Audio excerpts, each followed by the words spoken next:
Amoureux de science-fiction, imaginez, si vous l'osez, un Chupa Chup dont l'extérieur sucré est un nanar japonais sur des insectes qui menacent de détruire le monde et dont le cœur fondant est un pur concentré d'horreur cosmique, une émanation de l'inconscient collectif face à l'extinction de l'espèce. Ce Chupa Chup, mesdames et messieurs, c'est Génocide de 1968. Bon, je l'ai vu environ 1130 films de science-fiction pour le moment. Celui-ci, ça fait un moment que je l'ai vu et il m'est resté dans la tête. Il y a quelque chose de spécial dans ce film-là, une dimension philosophique, une dimension politique. Je vais vous parler de tout ça tantôt, mais avant tout, qu'est-ce que ça raconte? Génocide, c'est l'histoire d'un avion américain qui s'écrase sur une petite île japonaise. Mais pourquoi est-ce qu'il s'écrase? Parce que les membres de l'équipage deviennent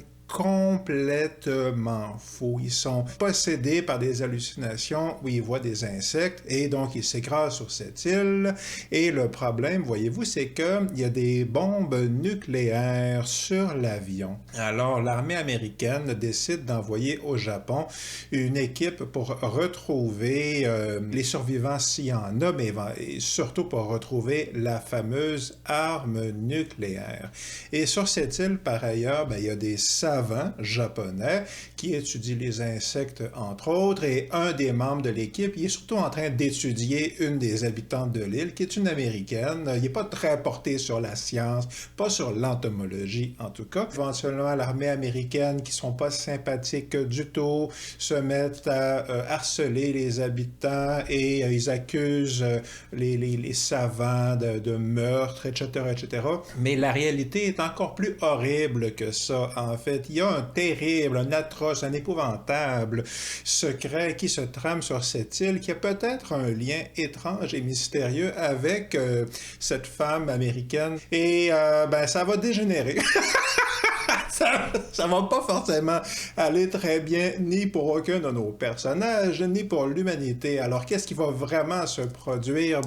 Comme toujours, une seule manière de le découvrir, c'est d'écouter Génocide War of the Insects, et ça vaut la peine. Encore une fois, pourquoi c'est bon? Je vais commencer par le côté nanar, puis après ça, je vais dire les qualités assez nombreuses, certainement les qualités qui m'ont, comme je mentionné, surpris par rapport au film, qui restent là, vraiment, qui est resté dans certainement mon esprit à moi. Mais le côté nanar avant tout. D'une part, au niveau des effets spéciaux, qui sont pas toujours hyper impressionnants. Dans l'ensemble, le visuel du film est très très beau, peut-être que j'en parlerai tantôt, mais les effets spéciaux en tant que tels ne sont pas à la hauteur des films d'aujourd'hui, si on veut. Mais moi, ça ne me gêne pas du tout, les effets spéciaux. En général, je suis très, très, très indulgent. Peut-être que c'est votre cas aussi. En ce qui concerne les acteurs, c'est le principal côté nanar du film. Et il vient surtout des acteurs américains, justement. Il y en a plusieurs, en fait, là, les différents militaires. Il y a, comment s'appelle-t-il, Chico Louran, qui est le noir, là, qu'on voit très souvent, en fait, dans les films japonais. Il joue dans S.P., très très bon film de pouvoir psychique des années 70. Il joue dans Les Prophéties de Nostradamus. Street Fighter avec Sonny Chiba, il joue là-dedans. Bon, puis c'est lui essentiellement qui a les hallucinations qui font que l'avion s'écrase. Puis c'est un gars super intéressant, en fait, Chico Louran. C'est un musicien de jazz, un vétéran de la guerre de Corée, apparemment un polyglotte qui parlait au-delà de 10 langues. Là, vraiment un gars hyper intéressant, mais c'est pas un grand comédien.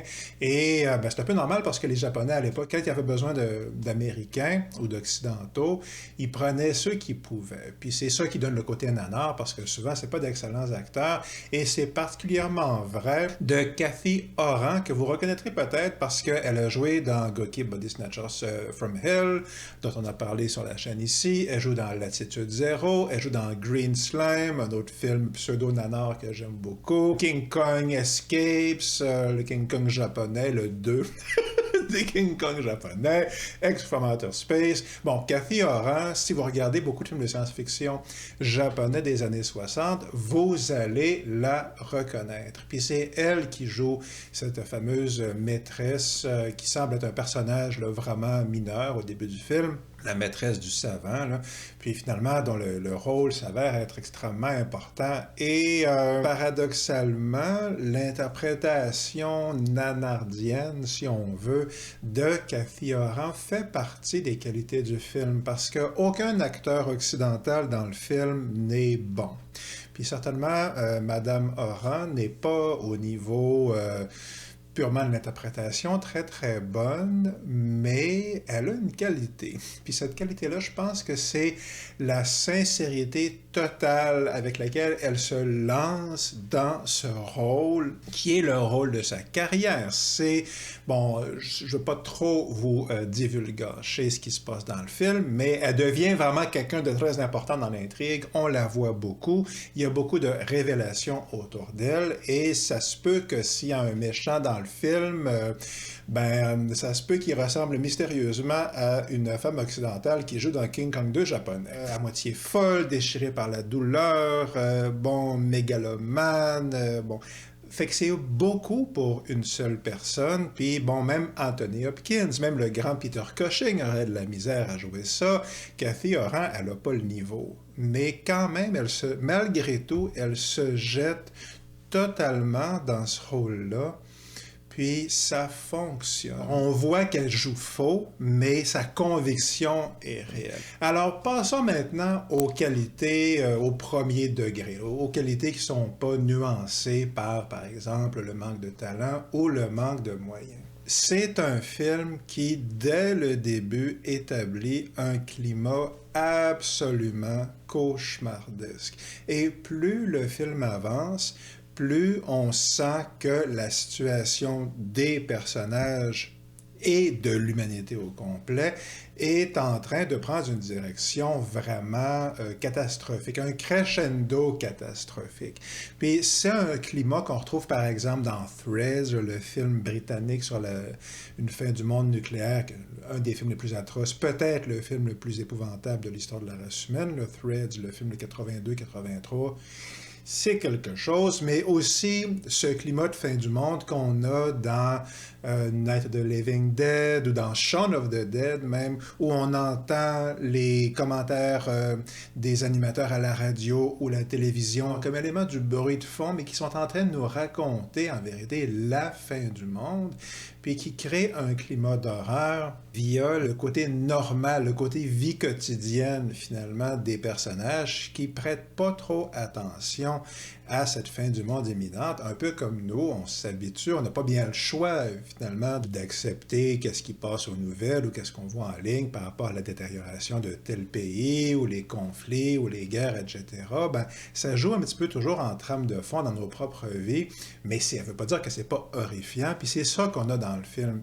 Puis ça, jumelé justement à, il y a un message écologiste, donc il y a une question de fin du monde militaire, mais aussi une question écologique, etc., qui est très présent dans le film des années 70, mélangé au visuel que j'ai évoqué tantôt, tout ça mis ensemble fait que le film provoque donc vraiment cette terreur grandissante, qui réveille en nous donc cette terreur grandissante de la fin du monde. Autre raison pour laquelle c'est très très bon, puis qui amplifie le premier, c'est que l'histoire est toujours en train de bouger. Il y a beaucoup de revirements, puis de mouvements dramatiques. Puis essentiellement, il se passe beaucoup de choses. On a des espions communistes, on a au moins une scène de viol, si c'est pas deux, excusez de le dire, mais c'est ça que c'est.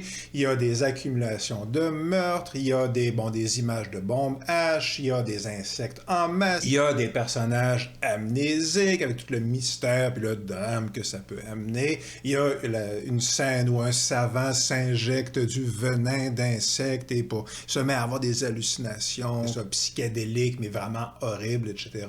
Donc, il se passe vraiment beaucoup de choses. Il y a plusieurs personnages, il y a plusieurs camps, les Américains, les espions communistes, l'équipe de savants japonais, Cathy Oran, etc., etc. Donc, le résultat de tout toutes ces péripéties, c'est qu'on ne s'ennuie pas essentiellement. Il se passe toujours quelque chose.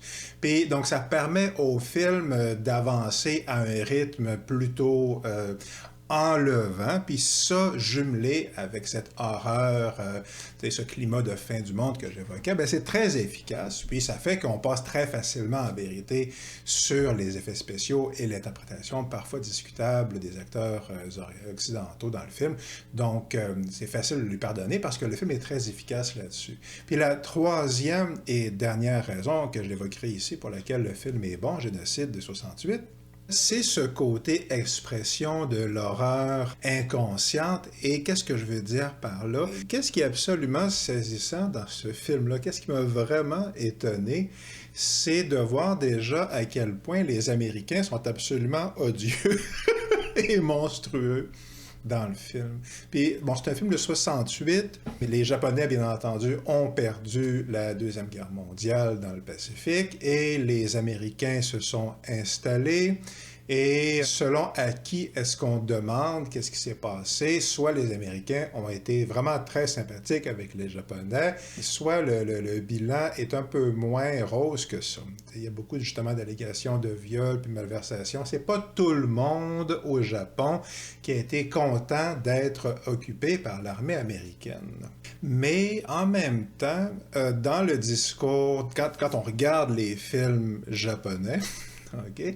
Ben, les Américains sont généralement présentés sous un rôle, sous un jour plutôt positif, en fait. Puis le message qui tend à transparaître dans ces films-là, je pense à Atragon, par exemple, le film Le sous-marin volant, qui est très sympathique, puis il y aura d'autres exemples encore. La morale de ces histoires-là, en général, c'est que, ben ouais, on était en guerre, mais maintenant les Américains sont nos amis, et c'est bien mieux la bonne entente que le conflit, ce genre d'histoire-là. Les Américains, quand ils ont pris le contrôle, si on veut, du Japon, ils ont imposé une constitution qui avait plusieurs avantages, qui donnait le droit de vote aux femmes, bon, vous irez regarder, là, mais qui, comme c'est assez célèbre, interdisait au Japon d'avoir une armée.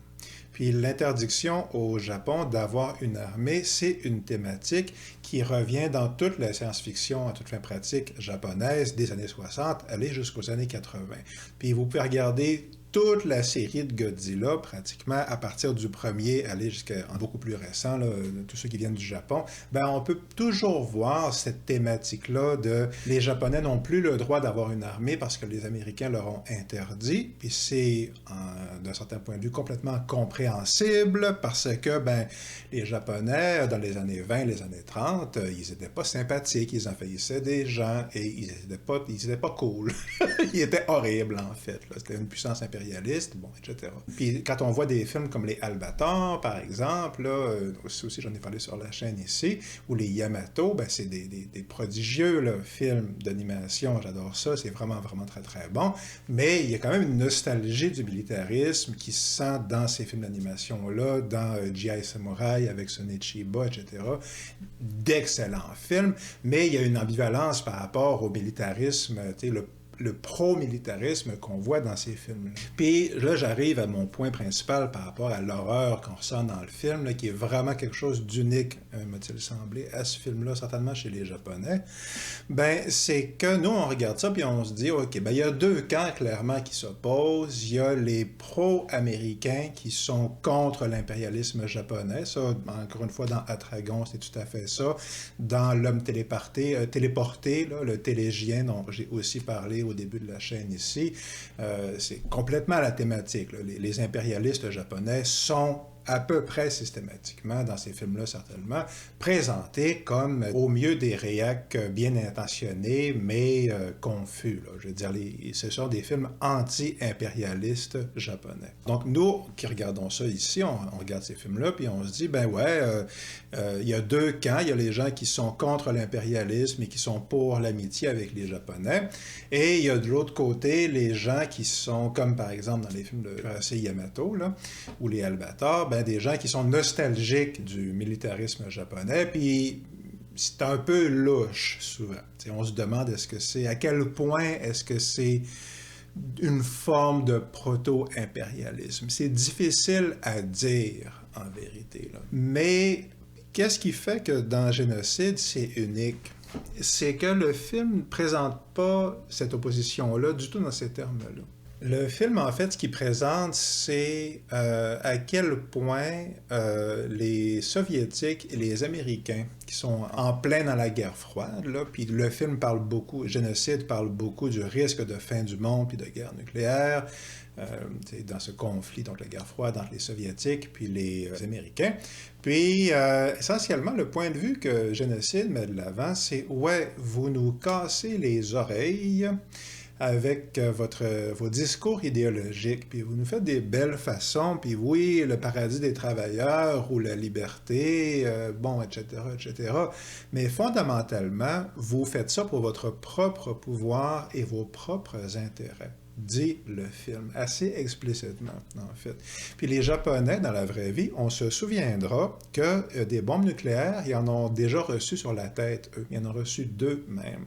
Puis en plus, il y a eu les tests nucléaires dans les années 50, etc., proches du Japon. C'est des tests, mais le test, c'est faire tomber une vraie bombe nucléaire sur une île qui fait partie de ton pays.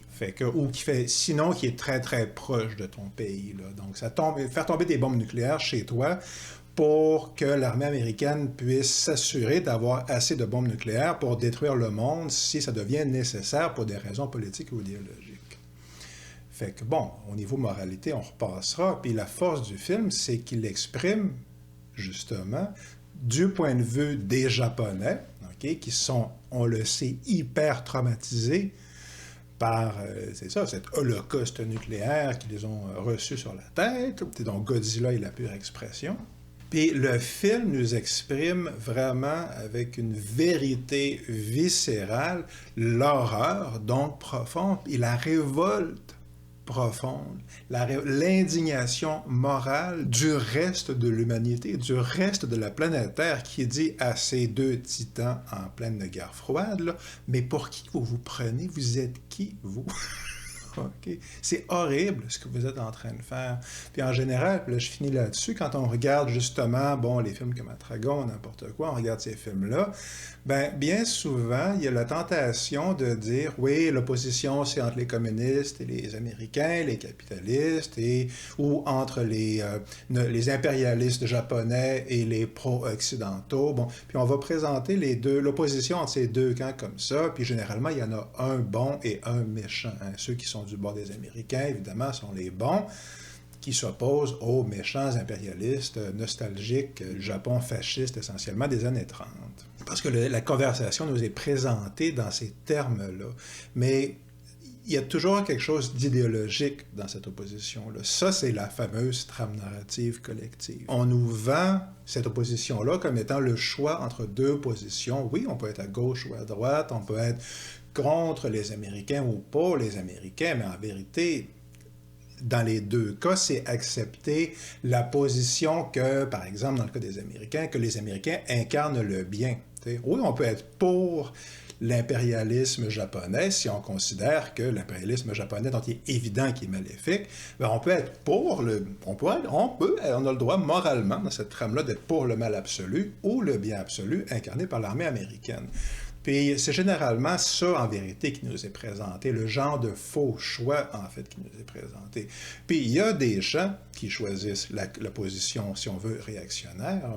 Il y en a, là, mais c'est ça, ils sont au moins autant aliénés que l'autre côté. Ils choisissent quand même donc cette trame narrative impériale de l'Empire américain, en l'occurrence. Ils choisissent les termes de la conversation imposée par l'Empire. Puis ici, dans le cas de Génocide, c'est un film qui refuse donc cette trame narrative-là, qui peut-être maladroitement, puis peut-être pas forcément avec une grande volonté philosophique, j'ai employé le terme en introduction, mais c'est plus proche du psychanalytique, en vérité. C'est plus proche vraiment là, de l'expression de l'homme qui veut pas accepter cette horreur totale de vivre sur Terre pendant la guerre froide avec les discours pompeux de ces 2 empires qui s'affrontent et de leurs clients.